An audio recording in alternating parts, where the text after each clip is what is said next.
तुमचा विश्वास, आमची बातमी. केंद्राचा प्राथमिक आरोग्य केंद्राचा अरे या वैद्यकीय विभागाचं करायचं काय? खाली डोकं वरती पाय, प्राथमिक आरोग्य केंद्राचा सुधार झालाच पाहिजे.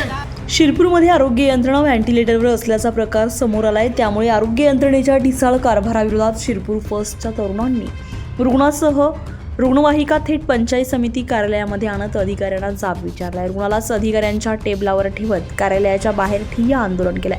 काही दिवसांपूर्वी शिरपूरच्या वाडी बुद्रुक येथील प्राथमिक आरोग्य केंद्रात डॉक्टर नसल्यानं गर्भवती महिलेला उपचाराविनाच प्राथमिक आरोग्य केंद्राच्या बाहेर बाळाला जन्म द्यावे लागले अशी घटना घडलेली होती. सदरची घटना ताजी असताना सांगवी प्राथमिक आरोग्य केंद्रात देखील गर्भवती महिलेला डॉक्टर नसल्यानं उपचार न करताच दुसऱ्या रुग्णालयामध्ये जावं लागल्यानं आरोग्य यंत्रणेचा ढिसाळ कारभार समोर आलाय.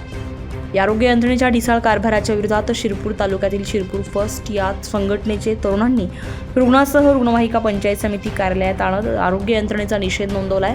यावेळी रुग्णाला अधिकाऱ्यांच्या टेबलावर ठेवत ठिय्या आंदोलन देखील केलंय. तरुणांच्या या आंदोलनानं शिरपूरची आरोग्य यंत्रणा सक्षम होईल का हे पाहणं आता तितकंच महत्त्वाचं ठरणार आहे.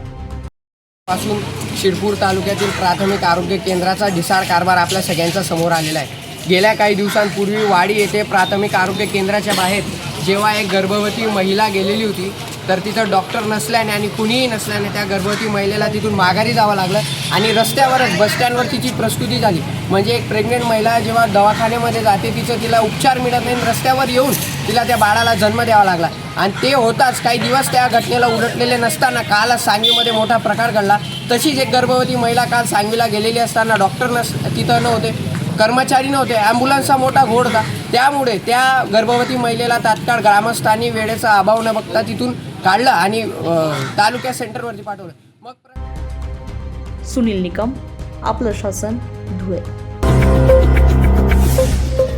आपलं शासन, तुमचा विश्वास, आमची बातमी.